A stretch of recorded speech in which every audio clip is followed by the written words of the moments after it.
मैं उसे खिड़की या दरवाजे से छुप छुप कर देखा करती।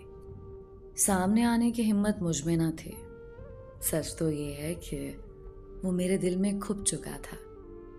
उसकी मोहब्बत, पाश नजरों का नशा, दूसरी तरफ अब्बा का खौफ और कम उम्र का अज़ाब। मुझसे अपना आप संभालना मुश्किल हो रहा था। उसे देखकर लगता था कि जैसे वो शरारत करने वाला है या शरारत करके आया है। मैं उसे दूर ही रहने की कोशिश करती, मगर वो मुझसे बात करने का कोई मौका हाथ से ना जाने देता। मैं परेशान थी। अगर बाबा ने उसकी बेबाकी देख ली तो क्या होगा, मैं सोचकर कांप जाती। उसने मुझे अजीब सूरत हाल से दो चार कर रखा था। मेरा नाम मरियम है। मैंने किसी दानश्वर का कॉल पढ़ा था कि पता नहीं लोग बेटियों के नाम मरियम, ज़ैनब क्यों रख देते हैं। बड़े नामों के साथ दुख भी बड़े वाबस्ता होते हैं। इतने बड़े नाम गम की सूरत में कुछ ना कुछ खराज तो वसूल करते ही हैं। जी हाँ, मेरा नाम मरियम है। हम दो बहनें और एक भाई है। मेरे बाबा का छोटा सा होटल था। अच्छी गुजर बसर हो रही थी। दिन कुछ बचपन, कुछ कुछ जवानी के थे। जिंदगी मज़े में थी। फातिमा, जो कि मेरी छोटी बहन है, मुझे उसको सताने में बड़ा मज़ा आता था। सलवातें सुनने को मिलती थी। अली भैया की चीज़ें छुपाकर उनकी चीखें सुनना बस मज़े ही मज़े थे। मेरे चचा की फैमिली भी हमारे साथ ही रिहाइश पजीर थे। मेरे चचा शहबाज के दो बेटे तलहा और बिलाल, हम सब स्कूल और कॉलेजेस में थे। अम्मी बाबा से अक्सर कहा करती थी कि अब हम अलहदा हो जाएं तो अच्छा है। हमारे बच्चे जवान हो रहे हैं, हमें दरमियान से दीवार खींच लेनी चाहिए। बेटियों वाला घर है, अगर कोई गलती हो गई तो माफ नहीं करोगे। मैं तुमको अच्छी तरह जानती हूँ। मेरे बाबा मजाक में बात उड़ा देते और कहते कि मेरे बच्चे ऐसे नहीं हैं। मुझे उन पर मुकम्मल एतमाद है। मैं सेकंड ईयर की तालिबा थी और बिलाल यूनिवर्सिटी में पढ़ रहा था। एक दिन बदकिस्मती से मैं घर पर अकेली थी। बिलाल यूनिवर्सिटी से वापस आ गया। बिलाल को देखकर मेरे चेहरे का रंग उड़ गया। सब घर वाले कहाँ गए? बिलाल ने मुझसे पूछा। अम्मी और चची बाजार, बाकी सब स्कूल और कॉलेज। बिलाल का मूड एकदम बदल गया। वो मेरे करीब, बिल्कुल करीब आ गया। मैं उससे दूर होना चाही कि अचानक उसने मेरा बाजू पकड़ लिया। मैं अंदर तक लरस गई। छोड़ दे मुझे, मैंने इल्तिजा की। उसने सख्ती से मेरा बाजू पकड़ रखा था। तुम्हारे इस गुरेज, शर्मो हया और घबराहट को मैं क्या समझूं? अगर तुम मुझसे शादी के ख्वाहिशमंद हो तो बाबा से बात करो, मैंने लरसते हुए कहा। उस दिन से मेरी बदकिस्मती के दिन शुरू हो गए। अचानक बाबा होटल से घर आए। चाय के लिए फ्रिज से दूध निकालना था। बाबा को देखकर बिलाल ने मेरा हाथ छोड़ दिया और सर झुकाकर बाहर निकल गया। रात को जब मेरे चचा शहबाज घर आए तो बाबा ने निहायत सदमे से चचा से कहा, अब मैं बिलाल को देखना नहीं चाहता। या तुम ये घर छोड़ दो या मैं ये घर छोड़ देता हूं। भाईजान, बच्चों से गलती हुई, इतनी बड़ी बात नहीं है। मैं मरियम बेटी का हाथ मांगता हूं। आज से मरियम मेरी बहू है। बहुत जल्द मैं इसको ब्याह कर ले जाऊंगा। घर की बात घर में ही रहने दो। बात घर से निकली तो बहुत बदनामी होगी। चचा ने बाबा से इल्तिजा की, लेकिन मेरे अब्बा ने उनकी एक न सुनी और हम बहावलपुर शिफ्ट हो गए। मेरा दिल पढ़ाई से उचाट हो गया।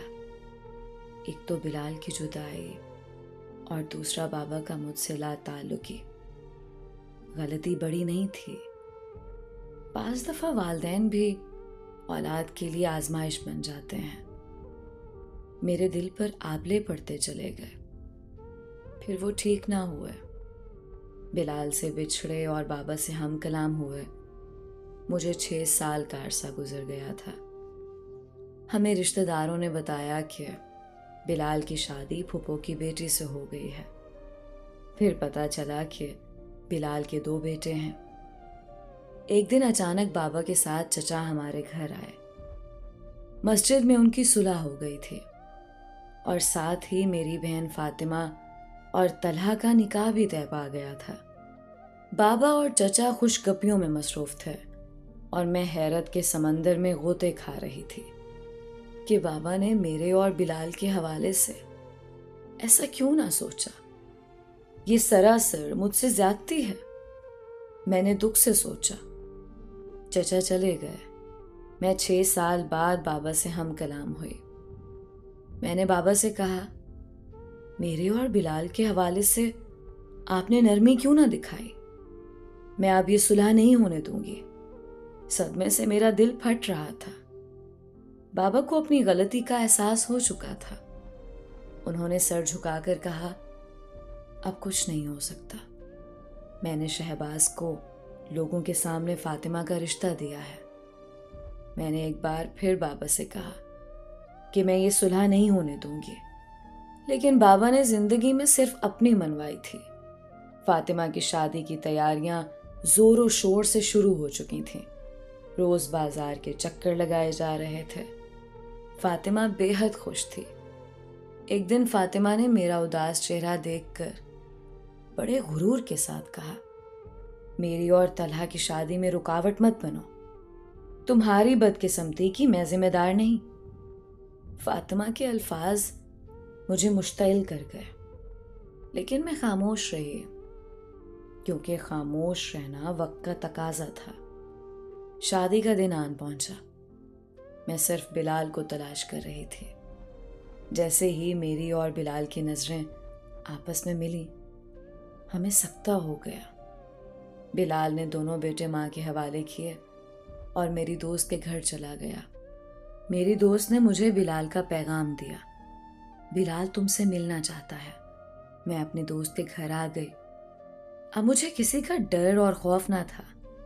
बिलाल को एक अरसा बाद देखकर मेरी आंखें दरियाए रावी बन गई।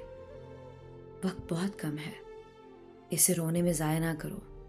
जल्दी से बताओ, क्या तुम मेरे साथ कोर्ट मैरिज करोगी? मैंने हाँ कर दी। मुझे किसी की कोई परवाह नहीं। मरियम, मैं शादीशुदा 2 बच्चों का बाप हूं। पता है बहुत हंगामा होगा, लेकिन मैं तुम तक किसी को नहीं आने दूंगा। फातिमा के पुरगुरूर अल्फाज ने मेरे अंदर आग लगा रखी थी। फातिमा की शादी के 2 दिन बाद मैंने बिलाल से निकाह कर लिया। ये खबर मेरे घर वालों पर बम बनकर गिरी। मेरे माँ और बाप बार बार बेहोश हो रहे थे।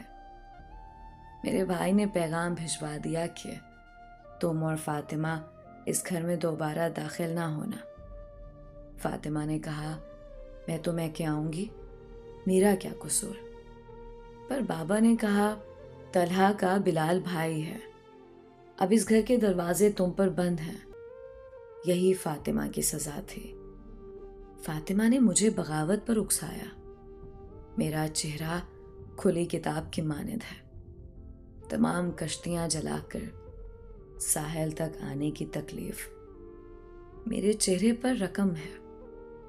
मैं बाबा के घर से बेदखल होने के बाद एक बार भी मुस्कुरा ना सकी। बाबा की बेजा जिद ने मुझे बगावत पर उकसाया। वालिदैन को चाहिए कि औलाद को आजमाइश में ना डालें। उनकी छोटी छोटी गलतियों को नजरअंदाज कर दिया करें। आखिर औलाद भी इंसान होती है, उसे इंसान की नजर से देखें।